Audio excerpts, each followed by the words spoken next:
Hello and welcome to the Be Glad movement. My name's Pollyanna and I'm on a mission to bring you as many stories as possible of good coming out of bad and reasons to be glad. And this morning I'm joined by Jan Parker. Hello, Jan. Hello. Thank you so much for joining us. I'm going to do what I do in every video. I'm sure the people that do actually watch these videos are going to get annoyed with me because I say it every time. I'm going to hand over to you and let you just dive straight in and tell your story. Brilliant. Lovely. Well, thank you for having me. So my journey to how I started my business started in a very strange way. So the whole of my life, from being a very small child, I always wanted to go into the police.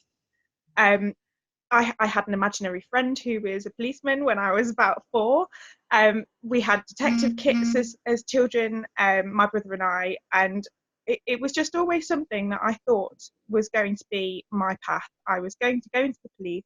I was going to work my way up. I was going to be head honcho, super top detective, and head of the board table, and that was going to be my life. It was going to be very mapped out. Throughout my childhood, and especially through my teens, I had lots of aches and pains. I had problems with my hips and my knees. Went to the GP many times and they sent me to physiotherapy, hydrotherapy, that kind of thing. But it was passed off as growing pains a lot. Right. And there were various other problems, like my bones growing too quickly for my muscles and things like that. Explanations that with the reasons for causing the pains and things like that. But it felt a bit different because I was in a lot of pain. But because it was passed off so much, I just ended up not complaining anymore. You get to the stage where you think, oh, it just must all be in my head. Everyone must go through this. It's growing pains. So I continued on. I was a fit, healthy, active teenager. I loved sports. I went to the gym. I kept my weight down and was always active. So I think that did actually help along the way. And then when I was in my late teens, I started my first jobs. So I was a waitress. And I'd really struggle to carry the big heavy plates with all of the food on, when girls that were a lot smaller than me seemed to have no problems. And so I just thought, I'm being a bit weak, but it got to the point where I couldn't do that anymore. So then I became a bartender and got to the point where in breaks of summer holidays at university, I'd come back and do lots of shifts in the bar. So I'd be doing split shifts, so 2 shifts a day, 6 days a week sometimes. After about 3 days of split shifts, I'd end up having to crouch down next to the fridge so I could cool my back down because my back would just be on fire. It'd be really sore. Right. But again, just passed it off. Everybody gets back pain. It's one of those things you think, you hear people say, oh, my back, and you just think, oh, that's normal. Right. But it's actually not. You shouldn't have severe back pain, especially as a fit, healthy, active teenager. But I just passed it off, thought nothing of it. I then went travelling after university, and the plan was we were going travelling around the world for a year. Then we'd get back and I'd apply for the police. That was my plan. During the first section of travels, which was in Southeast Asia, my finger and my thumb was swelling up really quite severely, to the point where in Thailand we went scuba diving and I couldn't even pull my wetsuit up because my finger was so swollen. And I thought, this isn't right. And we looked at it, it was so swollen, we thought maybe it was an infection. Right. Really want to go to the doctors in Thailand because I'd prefer to speak to an English speaking doctor and feel a bit more comfortable. Our next stop was Australia, so left it till then. Yeah. But up until that point, I'd been really struggling just with things like carrying my backpack, because it just felt insanely heavy, whereas the rest of my travelling party seemed to have no problems whatsoever. Right. So again, I just thought, oh, I must be unfit or I must be weak or something like that. So I kept it to myself. And when I went to the GP, as soon as we landed in Australia, basically, he took one look at my finger and said, I know what it is, and you're not going to like it. So I was like, okay, is it some kind of horrendous tropical disease or something? Yeah. He sent me to a rheumatologist, which took me aback because I thought, well, that's arthritis, isn't it? That's not something young people get. That's an old person's disease, and had all the days going around in my head, and I was very confused. And luckily got seen very quickly. I was seen within 5 days. The rheumatologist did lots of tests, looked at my fingers, also looked at all of my other joints, including my back. And it turned out that I actually had two different types of inflammatory arthritis, which are autoimmune diseases. So what it means is my immune system is attacking my healthy tissue in my joints, instead of attacking what it's supposed to attack. So my joints are telling my brain that there's something wrong with them when there's not. So my brain is sending extra white blood cells to the joints to fix a problem that doesn't exist. So it just keeps on happening until a buildup of fluid occurs, and that causes inflammation and pain, basically. Okay. Right. Yeah. So I have that in my spine, in my pelvis, in my extremity joints like fingers and toes, and things like that. And it turned out I've been living with this for quite a few years, and it got to crunch point basically where it was just unbearable. Sure. Part of me was kind of glad that it wasn't just all in my head, that I wasn't. There was a reason behind all of this pain, and there was something we could do. But I had to stay in Perth in Australia for a lot longer than I was supposed to. We were only supposed to spend 2 weeks there and then carry on our travels, but we ended up there for 8 months. Oh, great. Sorted, yeah, but they were amazing, and they got me fixed up so that I could then continue traveling, although we had to speed up the rest of our trip, and get home basically. Right. So when I got home, I felt so much better. The medication was really good. I was feeling really healthy, so I was ready to go, and they had a recruitment drive really soon after I got home, for the police force. So I started the online process of the application, and the very first screen that came up said, do you suffer from any of these three conditions? And one of them was rheumatoid arthritis. So I was like, oh. So I ticked the box saying yes, and the next screen came up and said, I'm sorry, you can't proceed with the application. So that was it. My dream was shattered at that point, and I thought, well, what am I supposed to do now? It's all I wanted to do. Everything I'd been doing, in terms of my education, in terms of my mindset, everything I wanted to do was police. So I then had to kind of reassess my whole thinking, my whole career plan, and change. That must have been quite heartbreaking for you. Can you sort of remember how you felt in that moment? Yeah, I think I was just crushed, because I thought, well, if I feel healthy, I feel fit and active. The only thing is the inflammation that happens, but that's controlled with medication. So I felt kind of let down in a way, because I thought, well, for one thing, my body's letting me down. But for another, why should this stop me from doing what I want to do? Further down the line, having had full-time jobs and known what complications come with my disease, I fully understand why it Right. wouldn't work in that kind of environment. It's not suitable. The drugs that I have to take to control my disease are immunosuppressants, so they're suppressing my immune system so it can't attack my body as much, but that means you then catch everything under the sun. So anyone Right. has a cold, you're going to catch it basically. And in a job like the police, you're going to be meeting a lot of different people in different environments, and that just means more germs. Sure. And it's not fair to have so much time off in such a high pressure job where you need to be on the ball all the time. So I totally understand why they don't allow it in the police force, but at the time I was a late teen, I suppose. I was in my very early 20s, and I didn't understand why I was being held back from my dream. So Sure. all I knew was I just had to rethink everything. Right. Yeah. And how did that go? How did you rethink everything? So I basically I did so many online tests of the kind of questions where you put in the internet, what career should I go down, and so you do all of those personality tests, all of that kind of thing. And it came up with various options that did seem appealing. But what I mainly did was just apply for absolutely everything. So Right.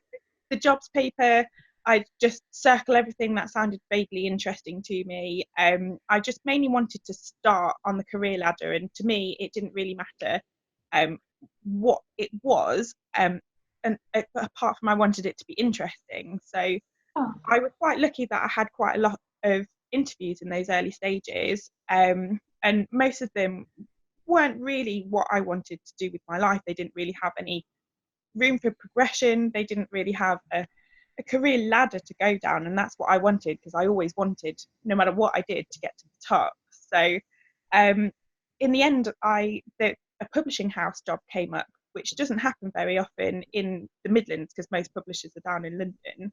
right. um, it was just a very basic admin job with picking and packing in the warehouse for the books, but having a hand in all the different departments, helping them out with their administration duties and going from there.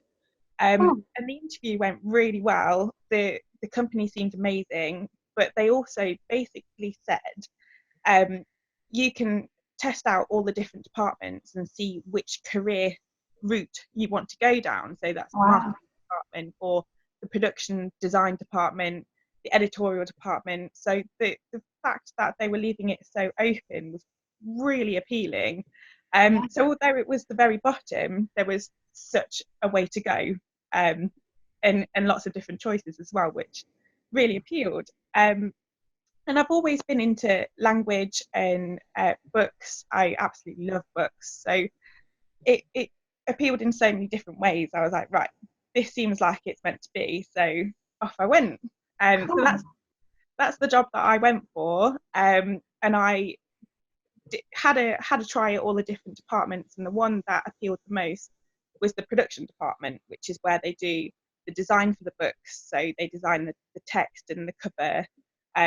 They work with the authors the whole way through the process, getting the book from manuscript right through to printing and arranging the printing. And it was just so much fun. So that's the path I went down, and I ended up group production manager. So I was looking after all of the different imprints underneath the publishing house, which included traditional publishing, but also self-publishing. So it meant Wow. I got to work with every single genre that's out there. So Very really, really cool. super interesting. Yeah. And how So long did it take you? Sorry to interrupt. oh How long no. did it take you to get from the original role, which was sort of helping Mhm. pick and pack the books and doing a little bit of everything, to then being the production manager?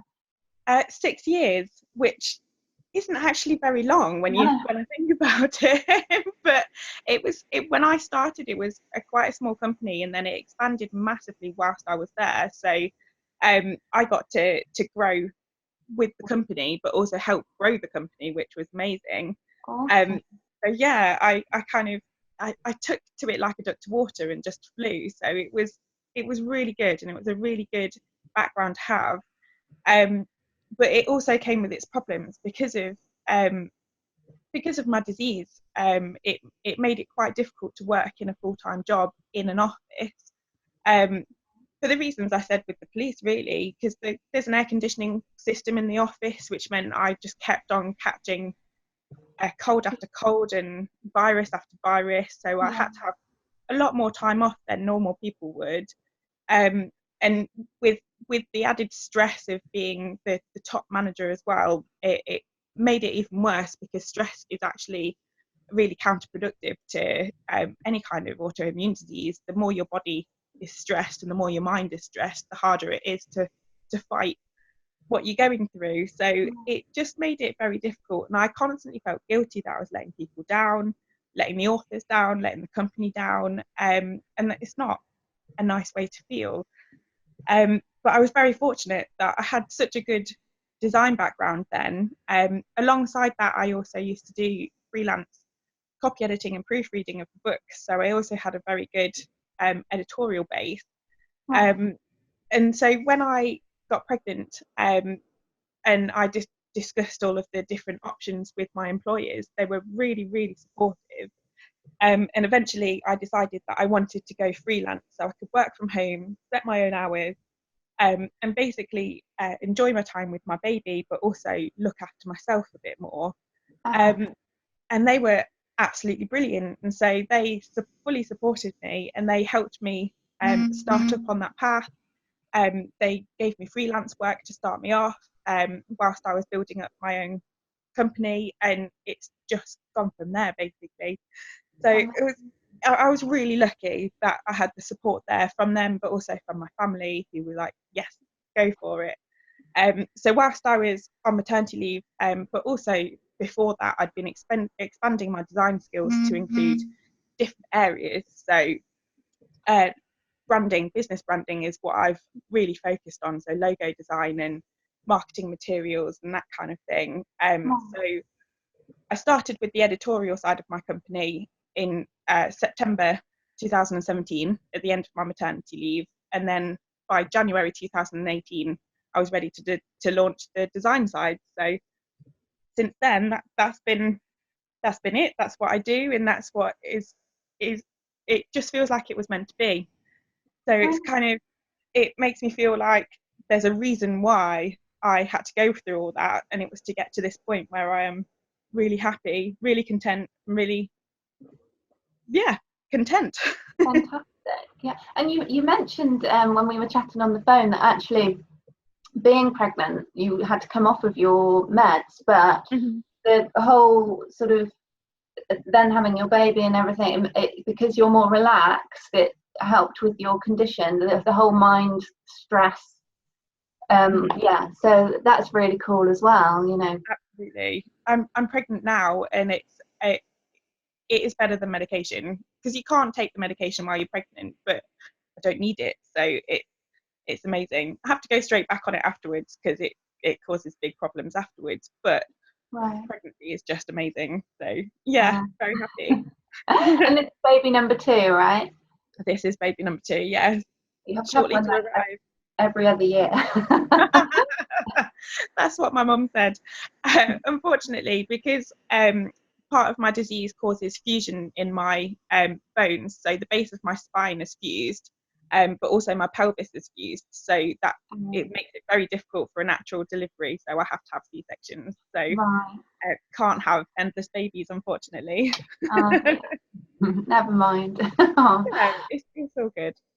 Fantastic. And now you're going to be, your story that you've just shared with us is going to be featured in a book, but you're going to be, you are now the editor, and you do that whole thing for that particular, because it's a series of books, isn't it? Why don't you tell us a bit about that? Yeah, absolutely. So the books are by a company called Mums in Business Association. I was really lucky that early on, when I started my business, one of my friends who's also self-employed introduced me to the company, because they do networking meetings that are child friendly. So it meant that I could take my baby along, and it was absolutely fine to do that, which you don't find very often. No. And they're monthly meetings, and they were really local to me. And basically once a month they have a speaker, and then you get to talk to everyone about what you do and what they do, and you get to connect with people, make business relationships, and also find clients. So it was just it worked really well for me in that sense. But they also do a lot of things outside of that. So they have a massive Facebook group where there's a really good online support. They do trainings. But this series of books called Mumpreneur on Fire, they'd already released 2 when I found the company. So number 1 and number 2, they're about each book has between 20 and 25 authors who are all women in business, or mums in business, who've come through something to get to where they are. So they're inspirational stories to show people that it doesn't matter what happens, you can still be successful. And the books just really appealed. So I spoke to them about the books because I thought there were things that I could help with. So obviously on the book side, I could do the copy editing, proofreading. I also do the typesetting, which is where you design the text to look good when it's printed as a book, Right. and the ebook formatting as well. So which means that the book will work when it's as an ebook on Right. a things like that. There's lots of processes you have to go through to make sure that it all flows properly, that all the chapters look right when it's an ebook as well as a printed book. All the things that us consumers don't even know happen in the background. Exactly. You would know if it hadn't been done right, because when you're reading an ebook that's not been formatted properly, the most annoying thing in the world, but you might not necessarily know that the problems you're encountering are because of the formatting, but that's likely to be the problem. I say. Yeah, so I basically had a chat with the founders of the Mums in Business Association, and proposed what I could do for them, how I could make the books better.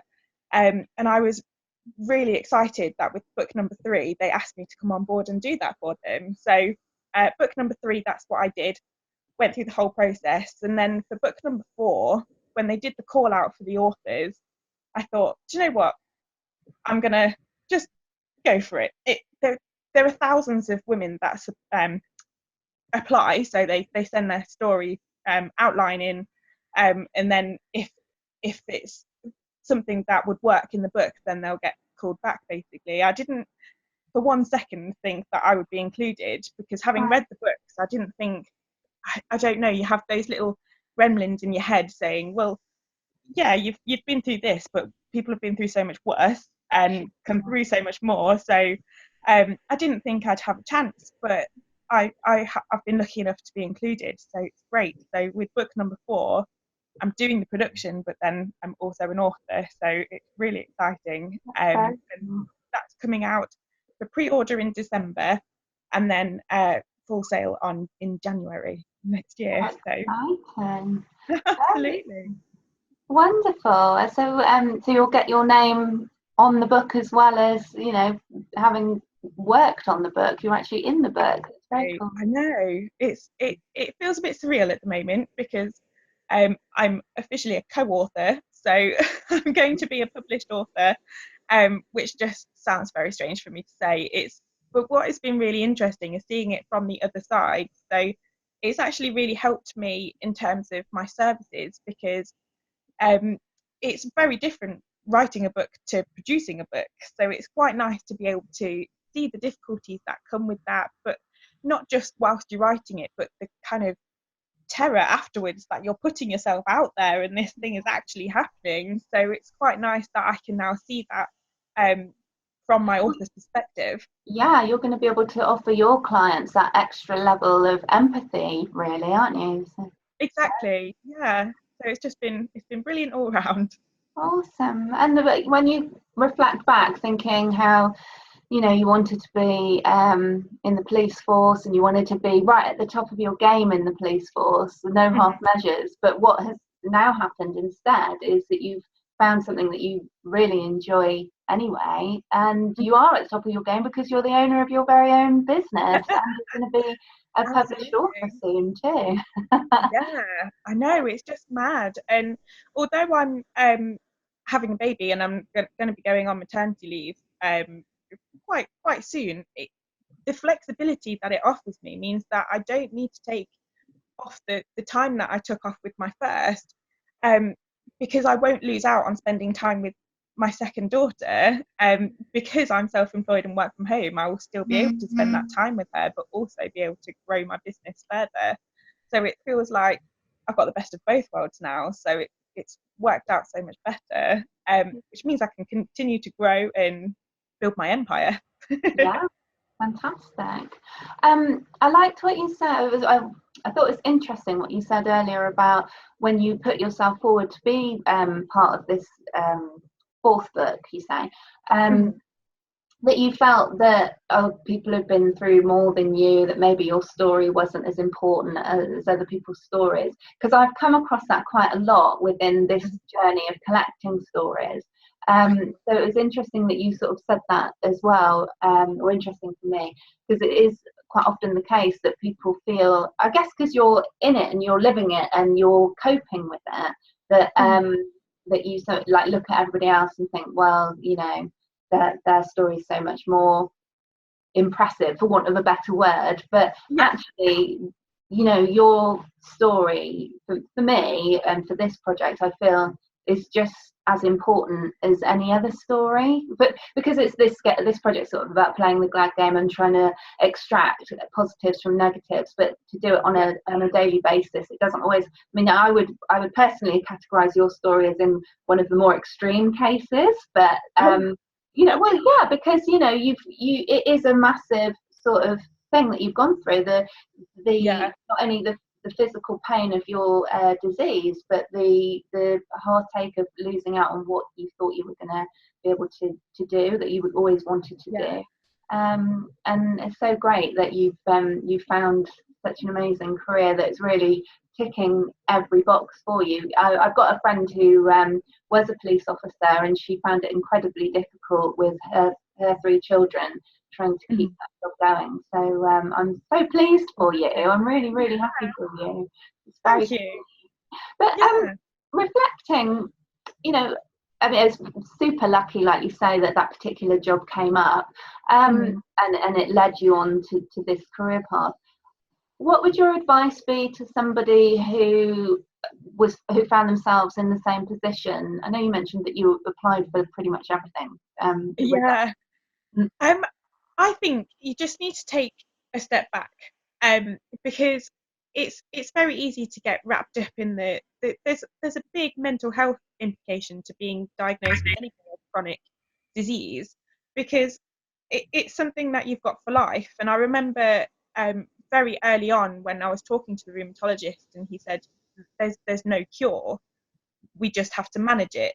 And being told something like that is pretty huge, especially when you're only in your early 20s or late teens, which with my disease is when it manifests itself, really. So I think you just need to take a step outside of that and think, right, well, I've got this, but I can deal with it. We can manage the condition. It may stop me from doing some things, but it's not going to stop me from doing everything. And there's always something out there that you can do and you can excel at, without having to put that huge pressure on yourself. So although I had to go through quite a lot of stress with my full-time job, I'm very glad I did it, because it showed me that I can do it. So although it might not have been very good for my health, at the end of the day, it built up these skills that have enabled me to start my own business and do what I absolutely love and find my passion.